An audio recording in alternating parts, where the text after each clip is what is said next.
बढ़िया अवसर है। मंत्र न चले नाम चला लो, नाम न चले तो चतुरासी जी गुनगुनाने लगो। बिल्कुल अवसर मत दो, जैसे दुश्मन नीचे गिर पड़ा है, आप ऊपर चढ़े हो, अब उसको ऊपर आने का अवसर मत दो। ऊपर आने का अवसर दिया तो अब आपको ऊपर आने का अवसर दुश्मन नहीं दे पाएगा। ध्यान रखना, एक बार अगर अब मन चढ़ गया आपके ऊपर और मनमानी आचरण करा लिया तो आपको भजन लायक नहीं रखेगा, क्योंकि वो समझ चुका है कि तुम ऐसी जगह पहुंच चुके हो कि अगर अब हम इसको हरा न पाए तो मुझे जिंदगी भर इसका गुलाम बनना पड़ेगा। मन ने देख लिया है कि अब हम मारे जाएंगे, अब मुझे मरना पड़ेगा, तो वो आखिरी कोशिश करके आपका नाश करेगा। बस आप सावधान हो जाओ। इस समय आपके घुटने उसके गर्दन के ऊपर है, ऐसा समझो, क्योंकि सदगुरु आश्रय, संत आश्रय, सत्संग, नाम धाम आश्रय। अब वो विचलित हो रहा है, भड़बड़ा रहा है, कोई तो मिले ऐसा, थोड़ा तो हमें जीवन दान दे, क्या विषय भोग, थोड़ा तो मुझे विषय सेवन करने को मिले। चूक कर दी तो फिर गिरा देगा। परमहंस श्री ओंकारानंद सरस्वती जी ने जब बिल्कुल नई अवस्था में सामने उनके गए तो उनका अच्छा बच्चा, बड़े भाग्यशाली हो, वैराग्य मार्ग में आए हो, पर ध्यान रखना, एक सांप को जब बंदर पकड़ता है तो बोले ऐसे ऐसे जड़ में रगड़ता, फिर देखता, सू तो नहीं बोला, फिर रगड़ता है, और वो मरने पर भी रगड़ता ही रहता है कि कहीं से मैं जान न। बोले बस ऐसे ही साधु को, साधक को, उपासक को अपने मन को रगड़ना है। राधा वल्लभ श्री हरिवंश, राधा वल्लभ श्री हरिवंश, राधा वल्लभ श्री हरि। अगर सू बोलने का मतलब अगर थोड़ा भी विषय स्फुरण रह गया तो अभी रगड़ते रहो, राधा वल्लभ श्री हरिवंश। फिर सच्ची कहते भजन करना नहीं पड़ता। जैसे भजन थोड़ी करना पड़ता है ही नहीं भजन, किसी और कुछ क्या करें, कुछ है ही नहीं यंत्रों में, वो स्फुरते केवल वही। अब उसको भजन थोड़ी करना है, रह ही नहीं गया, कुछ करना ही नहीं रह गया है। हंस रहे, खेल रहे, बात कर रहे, खा रहे, पी रहे, चल रहे, ठाड़े बैठे परे उताना, कबीर काहे हम राय ठिकाना। हर्ष में, पर वो स्थिति प्राप्त करने के लिए निरंतर अभ्यास की आवश्यकता है। श्री भगवान कह रहे हैं कि परमम पुरुषम दिव्यम याति पार्थानुचिंतयेत। जो मेरा सदैव चिंतन करता रहता है, दिव्य परम पुरुष का साक्षात्कार उसको अपने चित्त में ही हो जाता है। चित्त स्थान भगवान वासुदेव का है। शरीर छोड़ने के बाद नहीं, शरीर रहते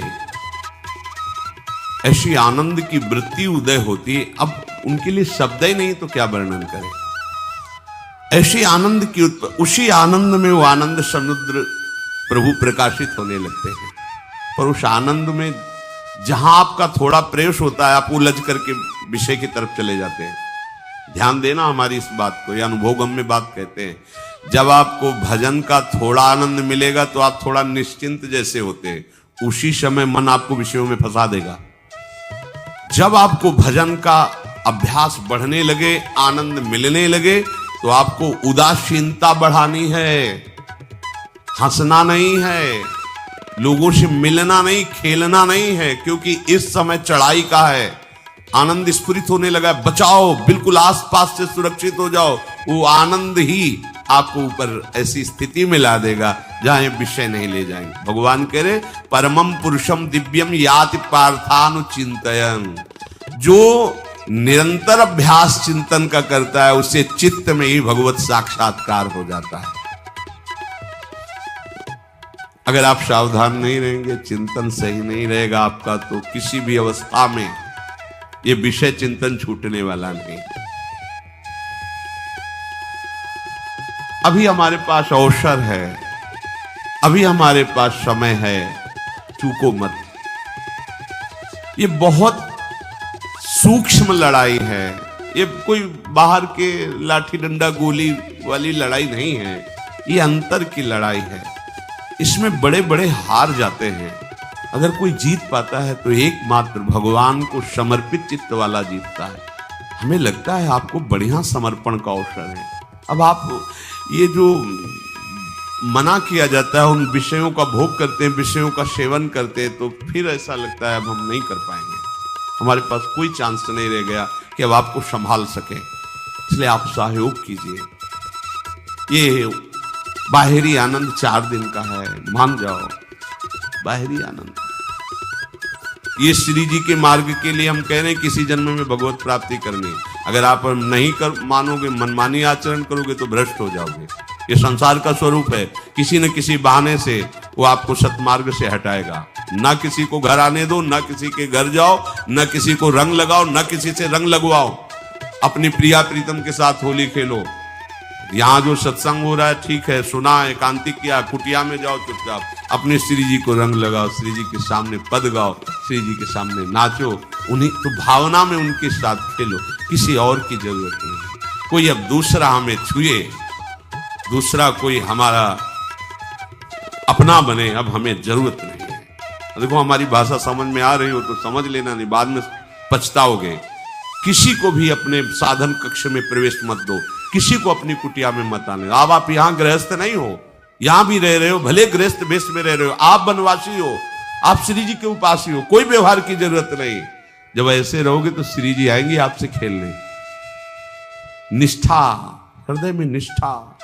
अब व्यवहार की गुंजाइश नहीं रह गई, हमारे पास समय नहीं व्यवहार का। हमारी बातें मान लो पर आप लोग मानते नहीं हो, इसलिए कोई रंग नहीं चढ़ पा रहा।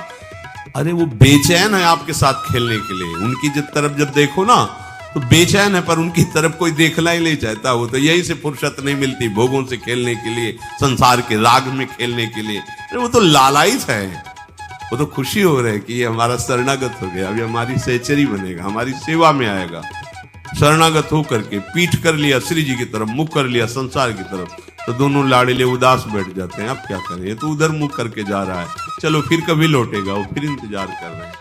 विमुख भये निमिषो न अकृपा जब चिते हो। अभ्यास करो नाम जब। कोई होली दिवाली त्योहारी, हमारा सारा त्योहार लाडली लाल से है, इन्हीं के साथ खेलो। देखो तुम्हें बताएं, जो बच्चा बाहर खेलने नहीं जाता तो माता पिता उसके साथ खेलने लगते। कैसे? घुटने के बल चल रहा है तो वो पिता भी घुटने के बल चलेगा उसके साथ साथ। वो तोतली बोलेगा तो वो भी तोतली बोलेगा। देखा है कभी ऐसा? ऐसा कर तो ये हमारे स्वामी भी जब देखेंगे कि अरे ये तो किसी से राजी नहीं है, केवल हमसे खेलना चाहता है, इनके लाने का एक ही उपाय है, ध्यान रखना, अनन्य व्रत नहीं चाहिए हमें। और जैसे कल आप सुन रहे थे, पपीहा बन के रहू रे, बस यही चातक व्रत नहीं, हमें नहीं चाहिए। अगर हमारे रंग पड़ेगा तो लाडली लाल का पड़ेगा, हम खेलेंगे तो लाडली लाल के साथ खेलेंगे, नहीं तो अब आजीवन नहीं खेलेंगे, आजीवन नहीं खेलेंगे। अगर हम पाएंगे तो इनकी जूठन पाएंगे, नहीं तो प्राण त्याग देंगे। जिएंगे तो वृंदावन में जिएंगे, नहीं जीवन। ये व्रत चाहिए, काहे को व्यर्थ समय नष्ट करें। धारण करो अनन्य निष्ठा का व्रत। इनको अपनी तरफ आकर्षित करने के लिए अनन्यता ही व्रत है। रसना कटो जो अन रटो, निरखियन फुटो, नयन श्रवण फुटो जो अन सुनो श्री राधा जस में। कोई भी सत्संगी कोई व्यसन न करे, अन्य किसी से संपर्क न करे, खूब पद गाओ, खूब नाचो, अपना दरवाजा कुटिया का बंद करके खूब रो, नाचो, खेलो, कूदो, उन्हीं से वो खेलने लगेंगे। उनको चैन नहीं है आपके सिवा, आप चैन से रह रहे हो। हमारे प्रिया प्रीतम आपका इंतजार कर रहे हैं, तभी आप पर हेतु की कृपा की। ये बात अंदर की समझो, प्रिया प्रीतम अंदर से आपको बहुत प्यार करते हैं, पर हम देखते हैं कि आप प्रिया प्रीतम से प्यार नहीं करते। आप संसार की तरफ बढ़ते जा रहे हो, हाथ फैला खड़े, मेरी तरफ आ जा। ये हमारे भगवान नहीं है, ये हमारे लाडली लाल है। हम इनको भगवान नहीं, ये तो प्रेम के खिलौना दो खेलत है, प्रेम खेल। हमारे रसिकों ने इनको भगवान नहीं माना। अगर कोई संकट आया तो अपने आंचल में छुपा के इनको लेके भागे। ये नहीं सोचा कि अखिल लोक ब्रह्मांडों का ईश्वर, इसको छुपा के भागने की क्या जरूरत है। चाहे बिहारी जी को, चाहे राधा वल्लभ लाल को, जब कभी कोई ऐसा भय आया है तो ऐसा नहीं सोचा कि भगवान रक्षा करेंगे, नहीं, इनकी रक्षा हमें करनी है। इनको छुपा करके, कभी कामवन में राधा वल्लभ लाल को, कभी बिहार वन में से बिहारी जी महाराज, छुपा छुपा के अपने अपने ठाकुरों। तो हमारे ये लाडले हैं, प्यारे हैं, इन्हीं के साथ खेलना है, इन्हीं में रहना है। अब इन्हीं के पास रहना है, इन्हीं में रहना है। दो बात ध्यान रखो, इन्हीं के पास रहना है, इन्हीं में रहना है, बस। अब यही हम नहीं कर पाते, वही जो शुरुआत सत्संग में की थी, सबकी ममता तागवतूरी मम पर मन है। ये भारी बात है, भारी बात है। जितनी जल्दी आप उदास हो जाओ संसार से, उतनी जल्दी मुस्कुराहट आ जाएगी प्रिया प्रीतम के मुख में आपके लिए। आप जब मुस्कुरा रहे हो उधर तो वो उदास बैठे कि हमारी तरफ क्यों नहीं देख रहा। अब हमें अपने प्यारे को उदास नहीं करना, प्यारे को मुस्कुराहट से युक्त करना है। क्या हम उदास हो गए? ताते मौन रहे वो उचित है, जगते भयो फिरे बैरागी, वृंदावन रस में अनुरागी। खूब चिंतन परायण रहो, कोई भी विषय का सेवन ऐसा ना करो जो आपकी बुद्धि भ्रष्ट कर। कोई आपने ऐसा गंदा व्यसन, गंदी बात, गंदी चेष्टा आप परसों नरसों, फिर आगे क्या? आपका जो साधन मार्ग वो ढक जाएगा, फिर प्रमाद छा जाएगा। हमें किसी भी उत्सव में, किसी भी उत्साह में अपनी प्यारी जू की अनन्यता और सिद्धांत को नहीं छोड़ना, अपने मार्ग में चल। ये अध्यात्म है, अध्यात्म। ये दान पुण्य की बातें नहीं है, ये लोक लोकांतर में भटकने की बातें नहीं है, सीधे भगवत प्राप्ति की बातें हैं। यत करोषि, जो भी तुम करोगे वो तुम्हें अपने आराध्य देव के लिए करना है, आराध्य देव को समर्पित करना है। देहाभिमान अभी कुछ ही समय में गलित हो रहा है, ऐसा आपको अनुभव होने लगेगा। कैसे समझेंगे? देहाभिमान गलित हो रहा, जब आपका अपमान हो और आपको कोई फर्क न पड़े, आपका सम्मान हो, आपको कोई हर्ष नहीं हुआ, बड़ा लाभ हो गया, कोई सुख नहीं हुआ, बड़ी हानि हो गई, कोई दुख नहीं हुआ। शरीर स्वस्थ है, कोई हर्ष का विषय नहीं, शरीर अस्वस्थ है, कोई शोक का विषय नहीं। यह है देहाभिमान गलित होने का स्वरूप। यत करोषि, तो जो भी हम करें, पापाचरण भी करें तो श्री भगवान को अर्पित कर दें। बोले नहीं, तस्मात् शास्त्रम प्रमाणम ते कार्याकार्यो व्यवस्थितो। जो तुम्हें करना है उसमें प्रमाणित कार्य करने हैं, शास्त्र के अनुसार। यत करोषि, अब जो भी करोगे शास्त्र सम्मत करोगे और प्रभु को समर्पित करोगे। देहाभिमान बहुत जल्दी गलित हो जाएगा। यदश्नाशि, अशन भोजन, जो भी पाओगे पहले प्रभु को भोग लगाओगे, देहाभिमान गलित हो जाए। मान लो मेरी बात, ये सब 4 दिन के उत्सव, 4 दिन की चांदनी है। शोक समाज पूरा तैयार हो रहा है हमारे ऊपर आक्रमण करने के लिए। तुम्हें क्या पता? शोक का अंधेरा छाने के पहले ही व्यवस्थित जहां पहुंचना है वहां पहुंच जाओ, फिर अंधेरा छा जाएगा, कोई फर्क नहीं पड़ेगा। अभी आप यात्रा ही नहीं प्रारंभ किए हैं और अंधेरा आ गया तो मार्ग ढक जाएगा और जीवन व्यर्थ चला जाएगा। कुछ भी मत खाओ। कैसी धूर्तता हमारी बुद्धि में बैठी है। रसेंद्री की तृप्ति के लिए हम गुरुजनों की आज्ञा को रौंद करके चंद विषयों का सेवन करते हैं। धिक्कार है जीवन को। यदि आज्ञा उल्लंघन करके अमृत भी पीने को मिले तो विष हो जाएगा, ध्यान रखना। इंद्रियों की चाटुकारिता करते हद हो गई। अरे संसारी पुरुष में ऐसा देखे तो चलो, लेकिन जो भगवत मार्ग के पथिक, धिक्कार तुम्हारे जीवन को। प्रियाजू को बिना भोग लगाए अर्पित किए तुम पाने के लिए उत्साहित कैसे हो रहे हो? जिन वस्तुओं को निषेध किया गया है उनकी तरफ स्वप्न में भी अगर गति हो तो जलन होनी चाहिए कि स्वप्न में भी हमने कैसे स्वीकार कर लिया। कभी कभी ऐसा लगता है कि भगवत प्राप्ति बहुत कठिन है। ये समझने वाले हैं। मेढक को तौलने का अगर हमें आदेश मिले तो तौलना बहुत कठिन है। 5 रखो, 2 उधर चिटक के चले गए, उनको घसीटो तो 3 पहले वाले फिर उतर के चले गए। ऐसे है, सावधान हो जाओ। ये आज्ञा का उल्लंघन तुम्हारे लिए नारकी गति का काम करेगा। अगर आज्ञा है कि अमृत नहीं पीना तो मत पीना, नहीं वो विष हो जाएगा। और अगर आज्ञा है विष पी लीजिए तो गरल सुधा रिपु करहि मिताई, गोपद सिंधु अनल शीतलाई। वो विष अमृत हो जाएगा, तुम्हारा शत्रु तुम्हारा मित्र हो जाएगा। ये भव समुद्र गाय के खुर के गड्ढे के समान हो जाएगा। आज्ञा पालन बहुत बड़ी सिद्धि है। ये मूढ़ता का त्याग कीजिए। आप जानते हो, जानते नहीं है? नहीं, तुम नहीं जानते हो, तुम्हें वो जान रहे हैं। अगर तुम अपना आनंद चाहते हो, सुख चाहते हो, तो आज्ञा पालन करो। इसी से देहाभिमान गलित होगा। तुम्हारी एक एक वृत्ति उस सर्वात्मा प्रभु बैठे देख रहा है, और उन्हीं के रिझाने के लिए तो तुम्हें मानव देह मिली, भगवत मार्ग मिला। ये ध्यान रखो, एक बार भी बिना भोग अर्पित किए हुए जो पाओगे वही तुम्हारी बुद्धि भ्रष्ट कर देगा। देख लो आंख खोल के कैसे बुद्धि भ्रष्ट होती है।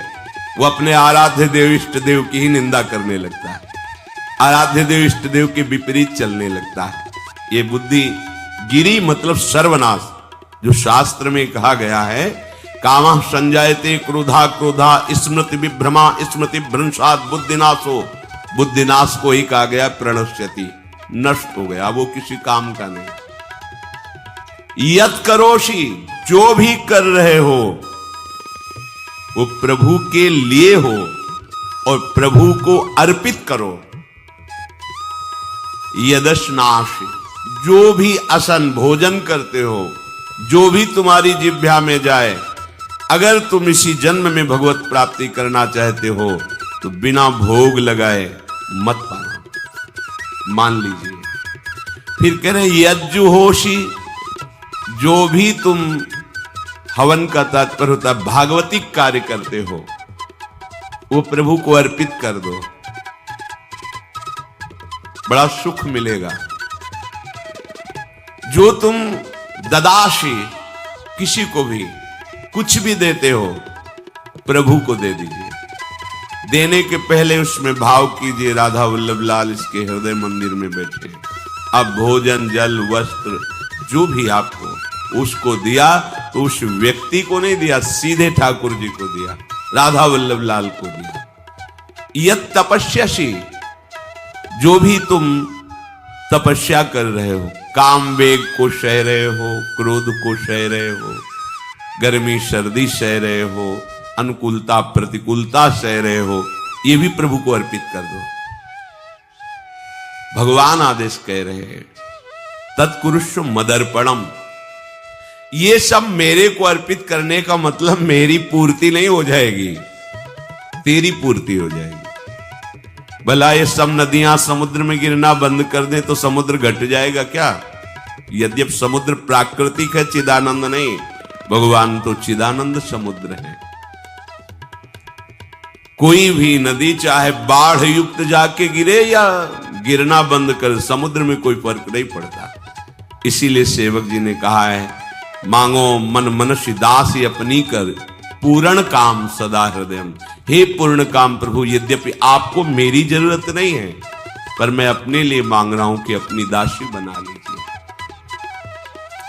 मद भक्तो मईश्वरे सर्वज्ञे परम गुरु वासुदेवे समर्पित सर्वात्म भावः यत् पश्यति शृणोति स्पृशति वा सर्वमेव भगवान वासुदेवः इत्येवं गृहाविष्ट बुद्धिर मद भक्तः सन एतत् यथोक्तम सम्यक दर्शनम विज्ञाय मद भावाय मम भावो मद भावः परमात्म भावस्तस्मै परमात्म भावो योपपद्यते युज्यते घटते मोक्षम गच्छति।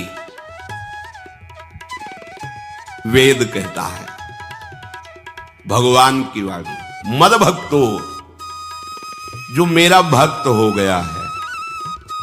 अभी हम देह भक्त हैं, भोगों के भक्त हैं, विषयों के भक्त हैं, काम क्रोध लोभ मोह जब जो चाहता है हमें परास्त कर देता है। लेकिन जो मद भक्तो हो गया उसको नहीं। बाहरी वेश परिवर्तन से मद भक्तो नहीं होता। कभी कभी हंसी आती है कि अमृत कुंड को छोड़ करके मल कुंड का स्वाद लेने के लिए कितना लालायित है जीव। कैसी मंद बुद्धि, मतलब एकदम लगता है कि वाह प्रभु आपकी है विचित्र माया है। ये इधर कूदे तो अमृत कुंड है, इधर कूद रहा है मल कुंड है। वो जानबूझ करके अमृत को त्याग करके मलकुंड में जा रहे, जहां हमारी प्यारी जी और प्यारे जी की ऐसी सुख वृत्ति है, वेणु कानन कुणित श्रवण सुंदर सुनत मुक्ति सम सकल सुख पाए पग पेलिरी। मोक्ष सुख को भी लात मार करके जिस सुख में बढ़ा है, कैसा कैसा तुम्हारा आश्रय है। हमारे युगल सरकार का ऐसा सुख है कि मोक्ष सुख थूक देने योग्य हो जाता है, और आप युगल सरकार को एक तुच्छ विषय के लिए छोड़ देते। कैसे भक्त हो तुम।